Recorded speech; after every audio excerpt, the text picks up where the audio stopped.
আজকে যে লীলাটা পাঠ করতে যাচ্ছি সেইটা আমরা পাব ঠাকুর শ্রী নীলকান্ত লীলাবিথি গ্রন্থের ৬৯ পৃষ্ঠায় লেখা রয়েছে যে অভাবের দিনের কি দৃশ্য ছিল মহারাষ্ট্রে, সেই কথাটাই আমরা এখানে আলোচনা করব।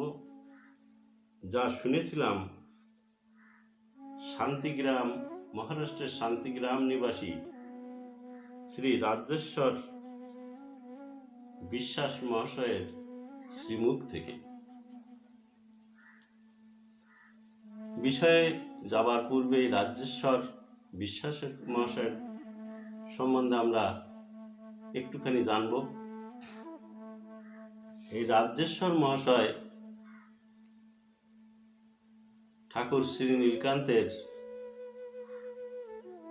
আশ্রমের যত উৎসব হয় তিনি থাকতেন ভান্ডারী, ভাড়ার ঘর তিনি রক্ষা করতেন।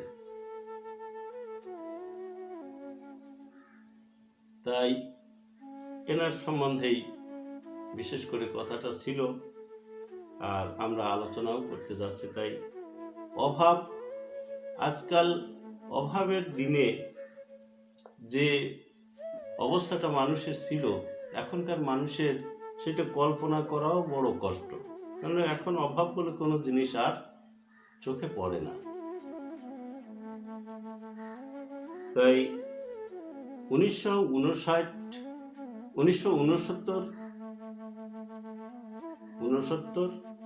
সাল, যে সময়টা জয় বাংলার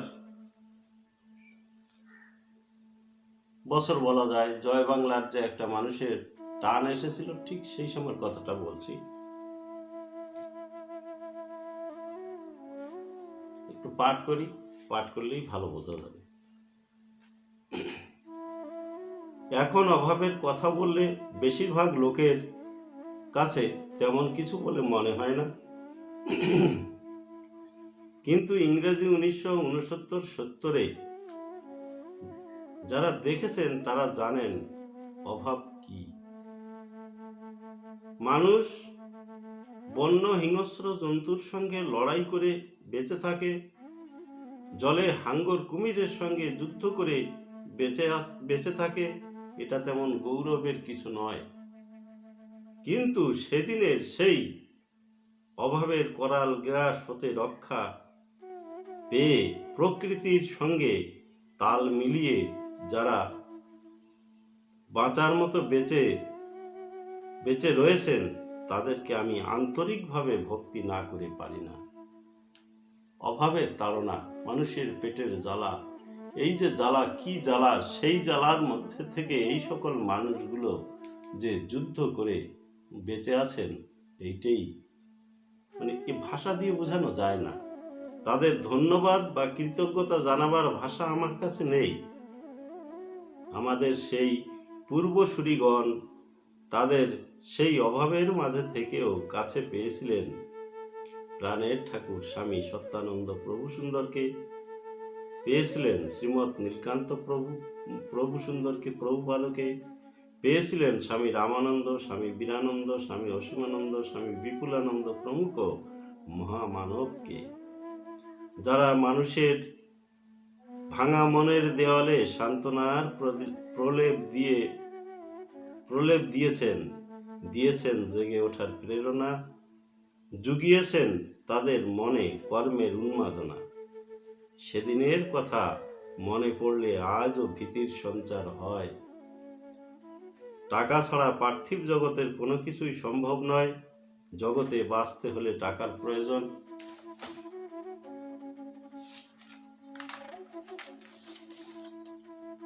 এই প্রয়োজনের উদ্দেশ্য সৎ হলে সৎ মানুষের কৃপা হয়, তখন অভাব আর থাকে না। তখনও মহারাষ্ট্রের সত্যানন্দ ঠাকুরের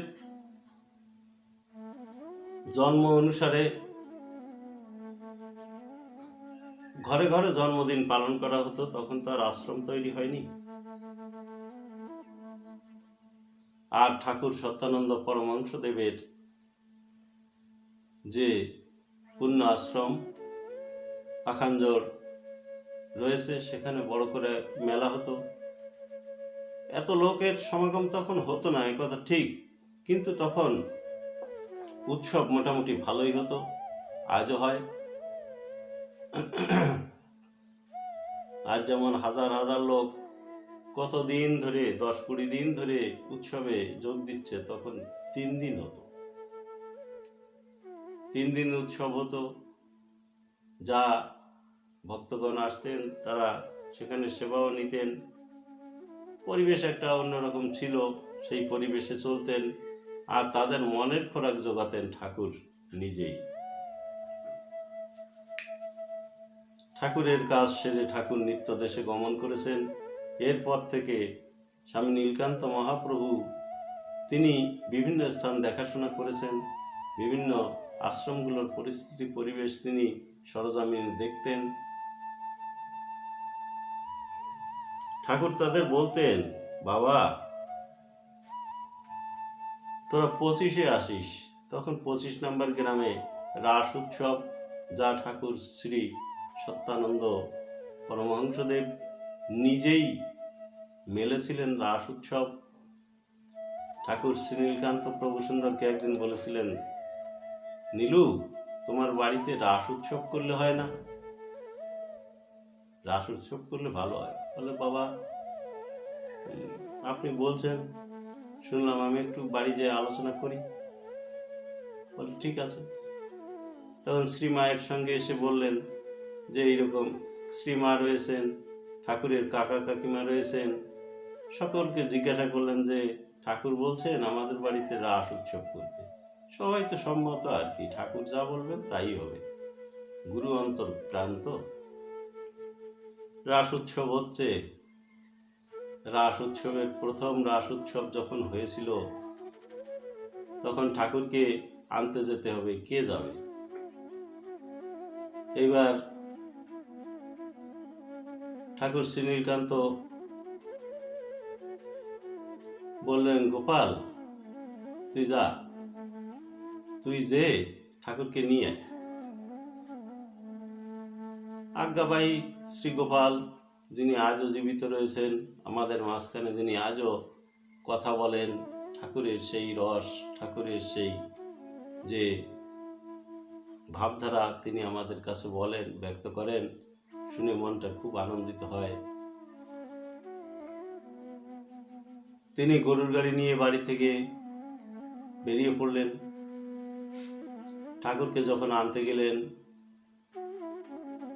তখন ঠাকুর বললেন, কে কে যাবা চলো, নীলকান্তের বাড়িতে রাস হবে, কে কে যাবা চলো। তখন তো ভক্তগণ আর আশ্রমে থাকেন, সকলে এসে পৌঁছে যাচ্ছেন।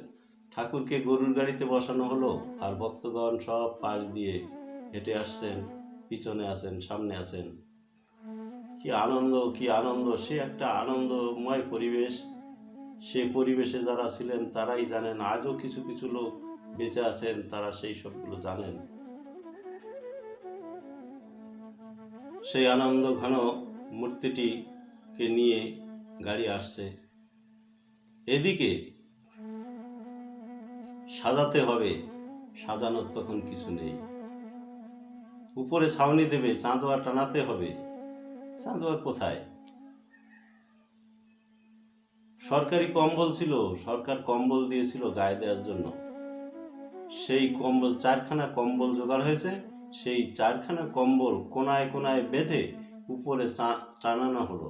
এই হলো চাঁদোয়া, সামিয়ানা টাঙিয়ে দেওয়া হলো।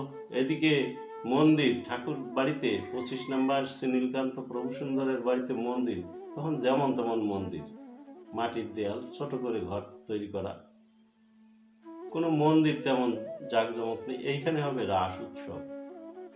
ঠাকুর যা নিজে হাতে মেলে গেছিলেন, যে মেলা মিলিয়েছিলেন 25-এর বুকে, সেই রাস উৎসব।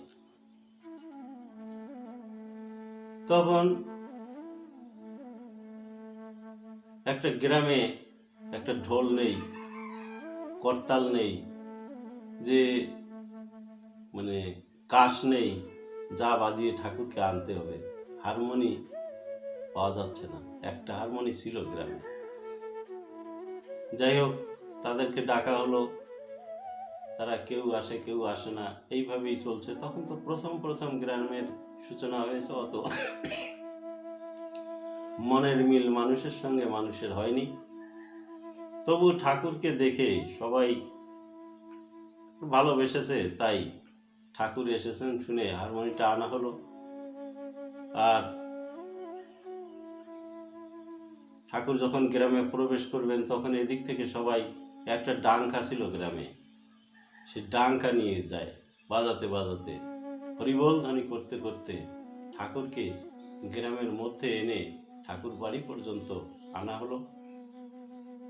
সে একটা কি মধুর পরিবেশ। ঠাকুর যখনই গাড়ি থেকে নামলেন,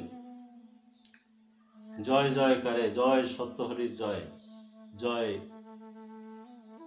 রাধাকৃষ্ণের জয়, এইভাবে যে একটা জয় হরি বল, এইভাবে বিভিন্ন রকম জয়ধ্বনি দিতে দিতে ঠাকুরকে বসার আসনে বসানো হলো, সেবা শান্তি করা হলো। তারপরে অনুষ্ঠান শুরু হলো। গায়কের তো অভাব নেই, কিন্তু বাদ্যযন্ত্র কম। শৈলেন, মহেন, এনারা যেখানে আসেন সেখানে গানের অভাব নেই। এনাদের গান যেন সব ভিতর থেকে বেরোয়। চিত্তরায় তিনি সঙ্গে সঙ্গে গান তৈরি করে দেন।